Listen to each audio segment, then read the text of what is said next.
Hello, everybody. Welcome to today's DocTalk. I'm Rajib Choudhury. I'm a cardiologist at Valley Medical Center, and I've been practicing cardiology since 1997, but I've been at Valley since 2003. So I'm happy to welcome everybody to this DocTalk today. And today's topic, we're going to talk about strategies for healthy heart or heart-healthy living.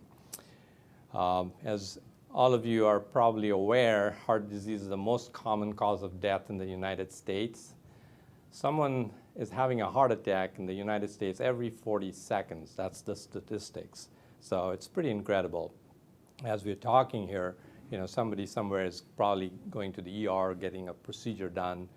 So, when you look at the death rates between 65 and 74 years, the statistics suggest that there's a lot of heart disease, and it also varies depending on your ethnicity or race. For example, blacks have the highest rate of death rates, followed by whites, Native Americans, Hispanics, and even Asian Americans.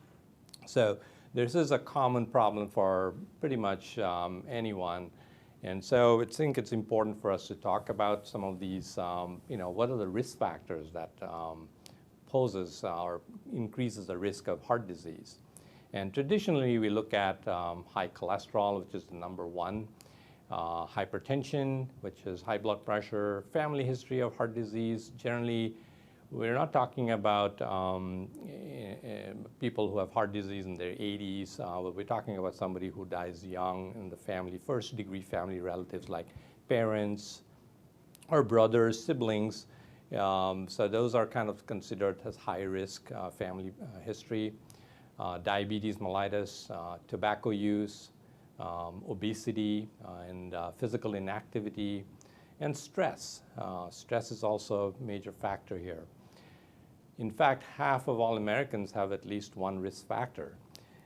So let's talk about a little bit about each risk factor here and what it means for us. Talk about high cholesterol, people always wonder what is a normal cholesterol, and typically anything over 200 milligram percent total cholesterol is considered abnormal. And it's amazing that 50% of Americans have high cholesterol. And the National Cholesterol Education Program, that's a body who kind of comes up with a lot of guidelines, and they recommend that everybody above 20 years should be screened. We should all get a cholesterol level done to see what our risk is. And when you do the cholesterol test, they'll do they'll break it down further. The initial cholesterol might be a total cholesterol, but if it's high, then they'll break it down into what you call an LDL, HDL, triglycerides. You get a whole panel. And the LDL is the bad cholesterol, with the HDL, H for high, you want more of that. That's the good cholesterol. And, they've found that 1 milligram increase in the LDL is equivalent to about 2 to 3% increased risk of heart disease. So if you have 10 milligram above the normal, that's a 20% or 30% increased risk. So that's a pretty significant risk there. The HDL itself is also an independent risk factor, and some people have very low HDL. And so that's something to be considered. So your total cholesterol might be normal, but then you have very low HDL. So that's also important. Most of this is the dietary and hereditary factors that play a role in your cholesterol. The dietary will go over a little bit more, what kind of diet you're having. So that's an important factor. All the food that you eat goes through the liver, and your liver really generates cholesterol and manufactures cholesterol, like a factory there. And most of us need cholesterol for certain functions. For example, the brain cells need cholesterol. So cholesterol has some use out there. But if you make too much cholesterol, that gets deposited in the arteries and then leads to plaque buildup. And then, of course, genetics, hereditary, family history of high cholesterol, that's, again, a risk factor there. You can actually calculate your risk of heart disease over the next 10 years by certain calculators, and these are available tools online. And I put it out there on the slide. I don't know if you can see it, but we can even Google it. It's called atherosclerotic cardiovascular risk factor calculator, and you can get an assessment of that. And and then the treatment, there's diet versus drugs. I'm not going to go into it too much, but if you have high cholesterol, that's something you should talk with your physician. And if you can also look at over-the-counter supplements. People look at fish oils, red yeast rice, garlic, bergamot. Those are some kind of things that have been shown to reduce cholesterol levels. There's not much studies showing that they reduce mortality, but they do kind of affect your cholesterol levels. So that's certainly something you can look into, and they're pretty safe to do that. High blood pressure is another big one. Again, by definition, anything, normal blood pressure is 120 over 80 millimeters mercury. And anything over that, between 120 and 139, we call it pre-hypertension. Between 80 and 90, the diastolic is also called pre-hypertension. But if it's over 140 systolic and over 90, that's high blood pressure. And you should be monitoring that, and you should be talking to your doctor about that, physician, and sometimes you might need even pharmacologic treatment. So both the systolic and diastolic are important. Some people have systolic, some people have diastolic hypertension, some people have both. So you need to pay attention to both. Again, like in diabetes, there's environmental factors versus hereditary factors. There's always the interplay of the two. In terms of environmental factors, we're talking about diet, sodium intake. People who use a lot of over-the-counter drugs for arthritis, we call them non-steroidal anti-inflammatory agents like Aleve, ibuprofen, some of the examples. Those can lead to hypertension, so you have to be careful if you're using it a lot of these medications over a prolonged period of time. Physical inactivity and weight gain have been correlated with high blood pressure. And we'll talk more about those. Diabetes is a big one. Again, a lot of it is genetic, but also environmental factors play a role. We know that certain ethnic groups like Native Americans, Hispanics, and South Asians have a high incidence of diabetes. So if you belong to one of those ethnicities, you may want to get your HbA1c checked, and so that's something you should be cognizant or be aware of, or maybe family members have diabetes. Diet, again, plays a big role. We're, as a society, we're eating a lot more sugars, processed foods, carbs, and we're in a busy environment. We're not physically active as much, and so weight gain has become a big epidemic, obesity, and that correlates to diabetes. So that's, again, a significant factor that's been impacting us.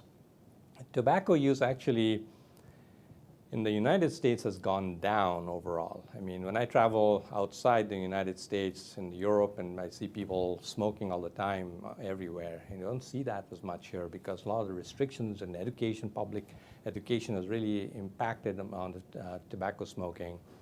But unfortunately, the teenagers are beginning to smoke more and more. That's becoming an increasing incidence of smoking in teenagers, unfortunately. And the new trend of vaping, that's also not very healthy. As we've probably seen news reports, it can have some health consequences, so we need to be careful about that too. In terms of physical inactivity, our work, most of us now sit in our desks most of the time. It's an indoor job. Even nurses, doctors, we mostly are sitting in front of a computer, and so our work environment has become very different. And even when you're driving, we're sitting in a car for maybe 45 minutes, an hour. So I know some people who have commutes up to 2 hours. So that's just sitting in a chair in a car. And we were watching TV. We were, more watching or looking at our phones, tablets, even the children growing up. So the physical activity levels have really, really dropped off, and that's, again, contributing a lot of these obesity, weight gain, diabetes, high blood pressure. Everything contributes to those kind of risk. In terms of obesity, we define obesity as greater than 30 BMI. BMI is body mass index, so if you know your weight and your height, you can calculate your body mass index. And astoundingly, 2 out of 3 Americans are obese. So and the prevalence is rising in children and teenagers. And I think, and I already alluded to the reasons why. Those are physical inactivity, diet, sugar consumption. And then that, obesity is not harmless. It is related to strokes, diabetes, high blood pressure, sleep apnea, osteoarthritis, cancer. So all these are some of the risks we talk about. So it's not it has its consequences. Stress is a major factor also, and we don't always talk about it as much.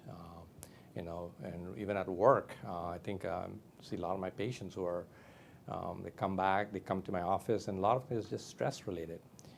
Their work, a lot of us are production based. We're having to meet targets. We have to, there are a lot of demands, and there are a lot of regulations we need to follow. And as physicians, we've seen that ourselves. And so that can lead to burnouts.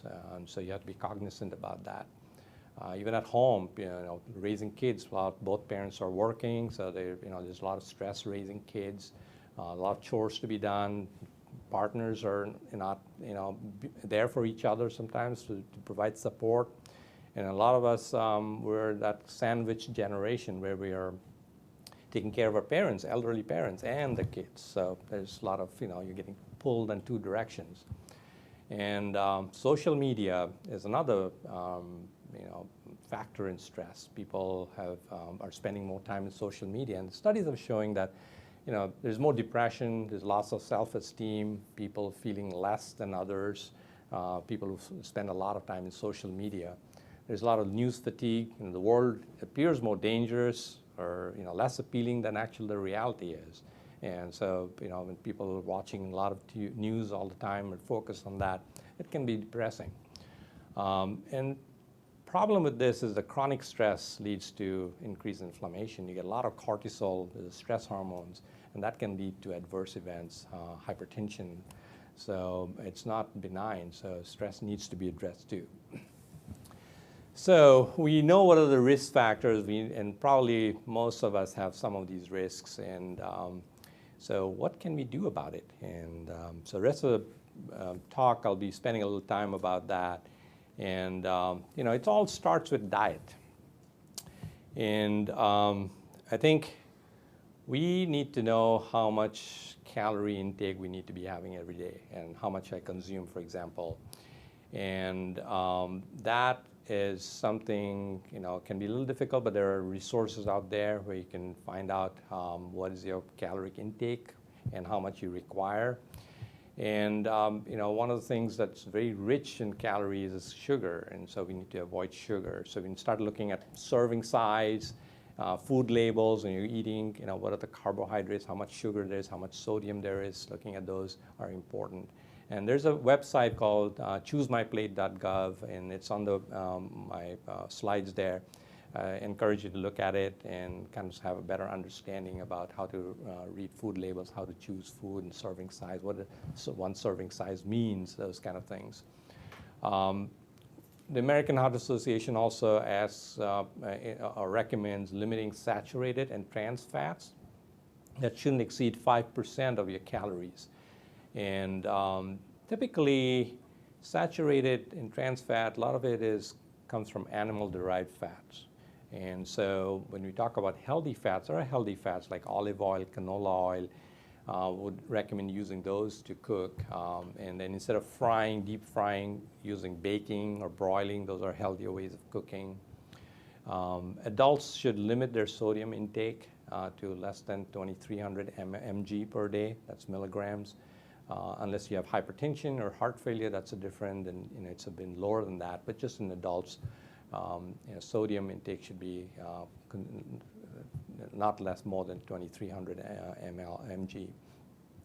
More fruits and vegetables, 3 or more servings a day. In fact, studies have shown that if you increase your fruit and vegetables by 3 or more servings a day, you can reduce your risk of heart disease by 27%. So your mom and your grandmother was right. Eat your vegetables, So I always used to be told that, and so they were right.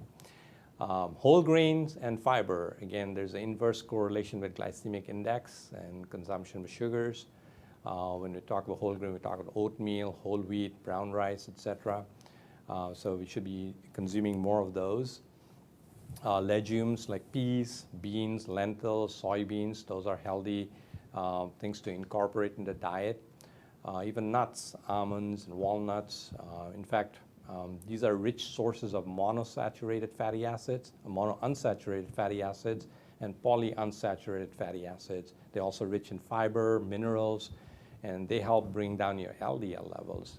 In fact, I make it a habit, and when I'm hungry about 10:30ish, I start getting cravings for food. I get hungry, and I'll just grab a handful of nuts, and I use that to snack. So, something like that you can start incorporating. Fish is also really good. It's rich in omega-3 fatty acids. There's the EPA and DHA, which are the type of fatty acids that are beneficial to heart. In fact, people who consume a large amounts of fish, and especially salmon, mackerel, lake trout, those are rich in omega-3 fatty acids. It correlates to about 17% reduction in coronary heart disease. So that's a pretty incredible change just by diet. And American Heart Association recommends about 2 portions per week. There's also vegetables or plant-based like flaxseed, vegetable nut oils, which are also beneficial. They're rich in what we call alpha-linolenic acid, which is a precursor of DHA and EPA. If you drink alcohol, you should do so in moderation. And that generally means not more than 1 drink a day for women and not more than 2 drinks for men. This is an example of a DASH diet. You may have heard about it. We use it in cardiology for people who have hypertension, and generally is considered a heart-healthy diet. And this is just an example to give you, and there are many diets out there, and I just put this out sort of what it looks like if you were to design a diet for yourself. For example, DASH diet is at 2,000 calories a day, and daily servings of grains, meat, vegetables, and it kind of breaks it down. And then there's also weekly servings of nuts, dry beans, and as you can see, less sweets, of less than 5 servings a week. So just an example, but feel free to explore their websites out there to look at diet, especially American Heart Association, WebMD. Those are good resources. Exercise is a big one. As I talked about it, one of the risk factors is physical inactivity. We recommend at least 30 minutes of aerobic exercise per day, 5 times a week. And when I say aerobic exercise, it's like something like walking, fast, brisk walking, jogging, cycling, rowing, swimming, whatever you enjoy. Find something that you enjoy, even dancing, for example. It's aerobic. You get your heart rate up. The main idea is to get your heart rate up to about 70 to 80% of your maximum heart rate. And you might ask, what's my maximum heart rate? Well, it's 220 minus your age. So, for example, if you're 40 years old, 220 minus age is 180, so about 70 to 80% of that. So you want to kind of sustain that heart rate for 30 minutes or so or more. And that can be hard. And it takes a lot of exercise, a lot of effort to get there. But just small steps. Start slow, maybe 10, 15 minutes a day. Gradually as you get more conditioned, you can start increasing the duration. But the target is to get to about at least 30 minutes, 5 days a week. And most of the people I know who've done this over time, in 6 months they feel so much better. Their HDL comes down, the blood pressure comes down. They start, benefit a lot of times. They've lost weight. The endurance levels go up, and they find joy in what they're doing. They find joy in life. It's a really stress reducer. So those are really beneficial effects. And sometimes it's hard to do that on your own to find the motivation. And it's okay to maybe join a health club or find a group, a hiking group or walking group, so you can kind of. A lot of times it's social, this is a social kind of thing. You go out together, you enjoy it, and you're more likely to do that again, and you're having a little bit of peer pressure there also. So, I think that's a good way to do that. Even there are classes in different gyms. You can go and find a class like Zumba class and spin classes and a lot of people do that, and so I encourage you to do something like that. But exercise is very, very important. Well, what about sleep? And I think sleep is very important too. And on average, children require about 10 to 14 hours of sleep. Adults between 7 to 9 hours, and it maintains a healthy balance of hormones. It makes you feel, those hormones that make you feel hungry or full. It also supports a healthy immune system. You want to avoid nicotine or caffeine in the evenings, or avoid large meals within a couple of hours of going to bed. Avoid alcohol before bedtime. Those are kind of good habits to make sure your sleep cycle is kind of not disturbed. And going to sleep at a particular time and waking up also at a particular time, the same time every day, helps develop a good sleep pattern. And my body just shuts down around 9:30, and by 10 I'm fast asleep, and I wake up every day at 6 o'clock, and that's been my habit for over 20 years now. And so that's important to keep that habit. Otherwise, when I go on vacation or when I travel, this gets disturbed, and I can see that in my day-to-day activities. Avoid exercise or bright light before going to sleep. Use the hour before bedtime just to relax. And they recommend keeping the bedroom cool, quiet, and dark.